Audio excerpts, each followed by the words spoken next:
નમસ્તે વિદ્યાર્થી મિત્રો, ધોરણ 10 વિષય સામાજિક વિજ્ઞાન પ્રકરણ 8 કુદરતી સંસાધનો.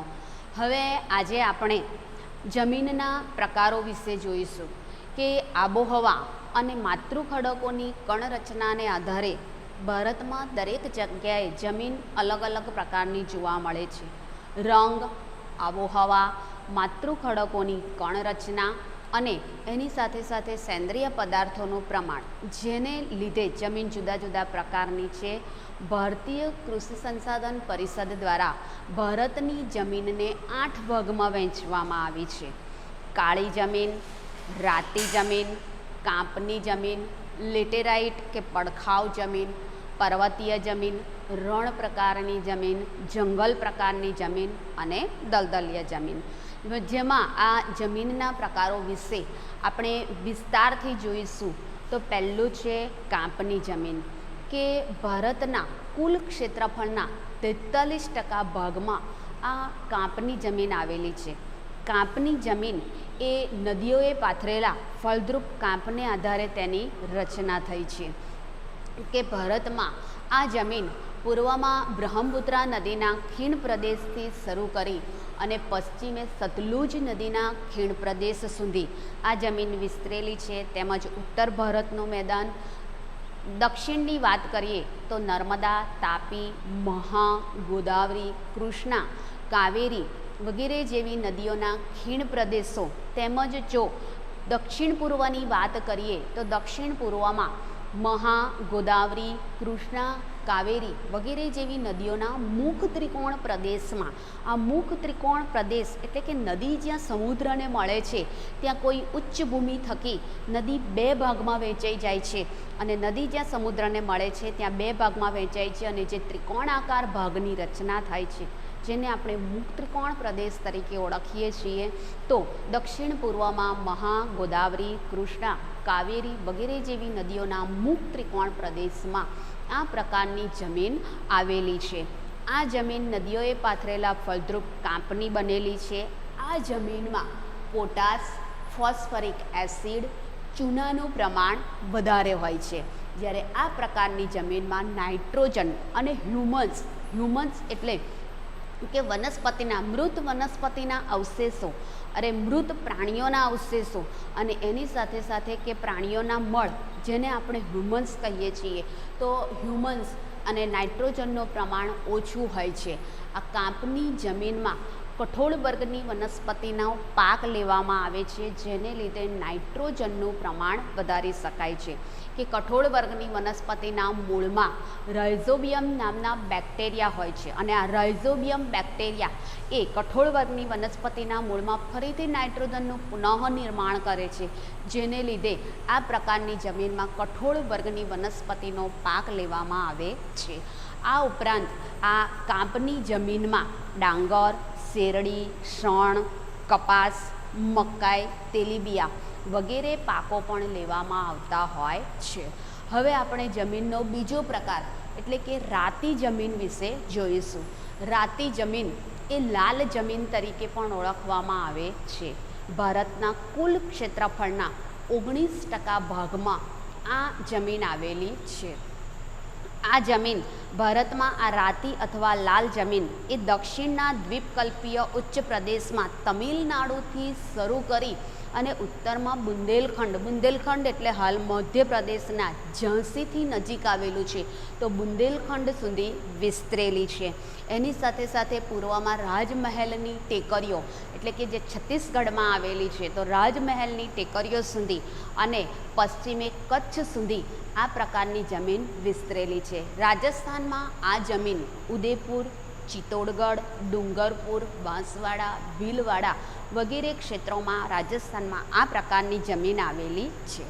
આ પ્રકારની જમીનમાં ફેરિક ઓક્સાઇડની હાજરીને લીધે માટીના કણોનો રંગ લાલ જોવા મળે છે, અને જેમ જેમ નીચે તરફ જતા જઈએ એમ આ જમીન પીળાશ પડતા રંગની થતી જાય છે.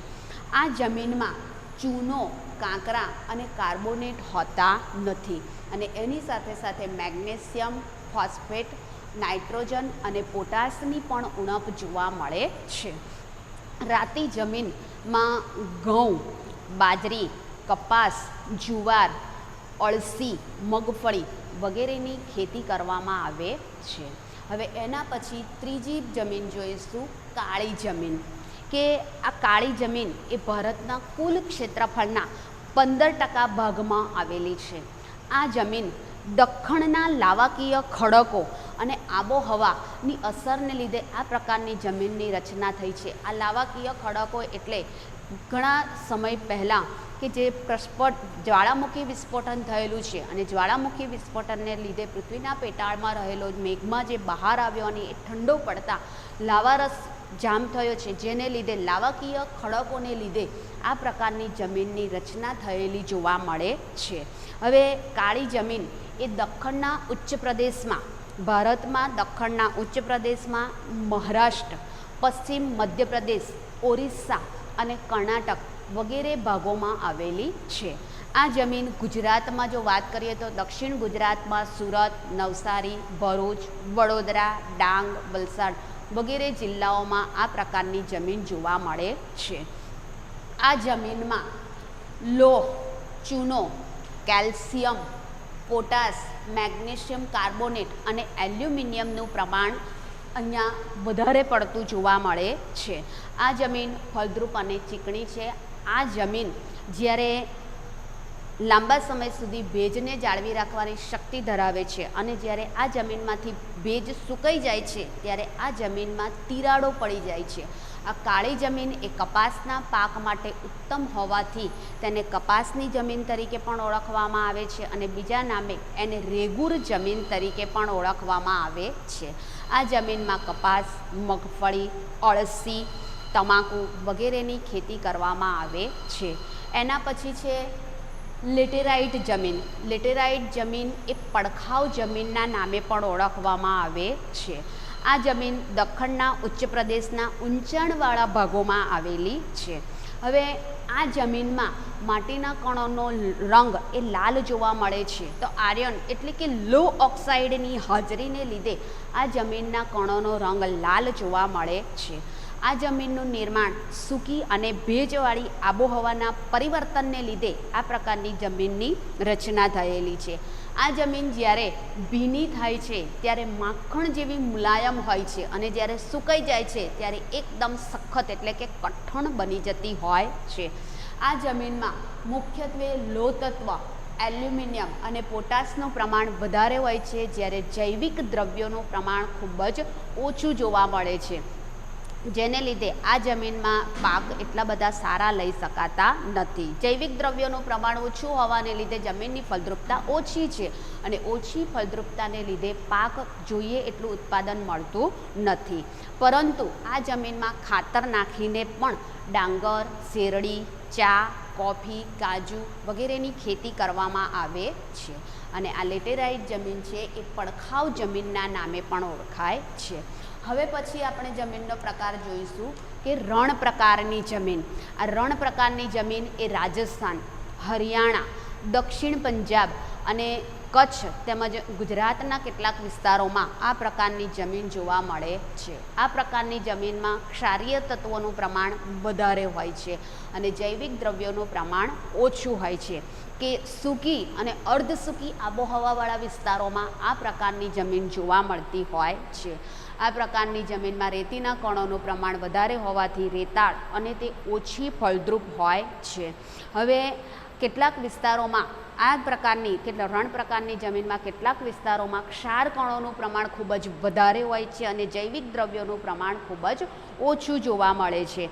અને અહીંયા જે વિસ્તારોમાં સિંચાઈની સગવડ છે ત્યાં બાજરીનો પાક લેવામાં આવે છે. જેમ કે પંજાબમાં સતલુજ નદીમાંથી ઇન્દિરા નહેરનું નિર્માણ કરવામાં આવ્યું છે, તો આ ઇન્દિરા નહેરનું પાણી રાજસ્થાનના ઉત્તર ભાગમાં પહોંચાડી મહામરુસ્થળના ઉત્તરી રણ પ્રદેશમાં પહોંચાડી અને ત્યાં બાજરીનો પાક લેવામાં આવે છે. અને હાલમાં ગુજરાતની નર્મદા નદીમાંથી સરદાર સરોવર ડેમમાંથી નર્મદા નહેરનું જે નિર્માણ કરવામાં આવ્યું છે એનું પાણી એ મહામરુસ્થળના દક્ષિણ રણ વિસ્તારમાં પહોંચાડી અને એને પણ હરિયાળો બનાવવાનો યોજના અમલમાં મૂકવામાં આવેલી છે. તો સિંચાઈની સગવડને લીધે અહીંયા આ રણ વિસ્તારમાં પણ બાજરીનો પાક લઈ શકાય છે. એના પછી છે કે પર્વતીય જમીન. આ પર્વતીય જમીન એ હિમાલયના ખીણ પ્રદેશો અને હિમાલયના પર્વતીય ઢોળાવોમાં સરેરાશ 2700થી 3000 મીટરની ઊંચાઈવાળા વિસ્તારોમાં આ પ્રકારની જમીન જોવા મળે છે.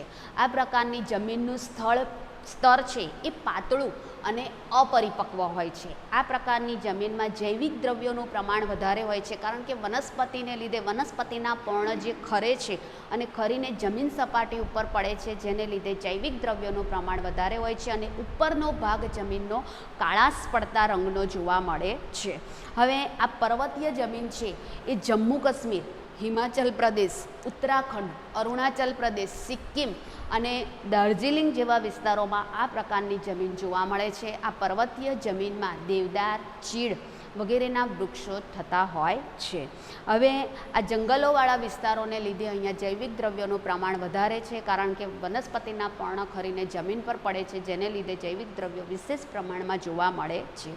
એના પછી છે જંગલ પ્રકારની જમીન, કે જંગલ પ્રકારની જમીન એ હિમાલયના શંકુદ્રુમ જંગલોમાં સરેરાશ 3000થી 3100 મીટરની ઊંચાઈ ઉપર તેમજ હિમાલયના મધ્ય ભાગમાં આવેલા તરાઈના જંગલો, એની સાથે સાથે પૂર્વ ભાગમાં આવેલી હિમાલયની પર્વતમાળા અને સહ્યાદ્રીની પર્વતમાળા વગેરે વિસ્તારોમાં જંગલોનું પ્રમાણ વિશેષ જોવા મળે છે. અહીંયા પણ આ જે જંગલ પ્રકારની જમીન છે ત્યાં પણ વૃક્ષોનું પ્રમાણ ખૂબ જ વધારે હોય છે. વૃક્ષો ગીચ જાડી ઝાંખરાની જેમ વીંટળાયેલા હોય છે અને જેને લીધે વૃક્ષોના પાન ખરી અને જમીન પર પડે છે અને ભેજને લીધે જંગલોમાં ભેજનું બાષ્પોત્સર્જનની ક્રિયા વધુ પ્રમાણમાં થાય છે અને જેને લીધે ભેજનું પ્રમાણ વધારે હોય છે અને આ ભેજને લીધે વૃક્ષોના પાન સડી અને સેન્દ્રિય દ્રવ્યોમાં ફેરવાય છે, એટલે જમીન ભાગ ઉપર પથરાય છે, જેને લીધે જૈવિક દ્રવ્યોનું પ્રમાણ વધારે છે અને જંગલોનું જમીન સપાટીનું ઉપલું પણ કાળાશ પડતા રંગનું હોય છે અને જેમ જેમ નીચે જતા જઈએ છીએ તેમ તેમ આ જમીન ભૂરા કે લાલ પડતા રંગની જોવા મળે છે. આ જમીન અત્યંત મર્યાદિત ક્ષેત્રોમાં હોય છે અને આ જમીનમાં ચા, કોફી, તેજાના, ડાંગર, ઘઉં, જવ વગેરેની ખેતી કરી શકાય છે.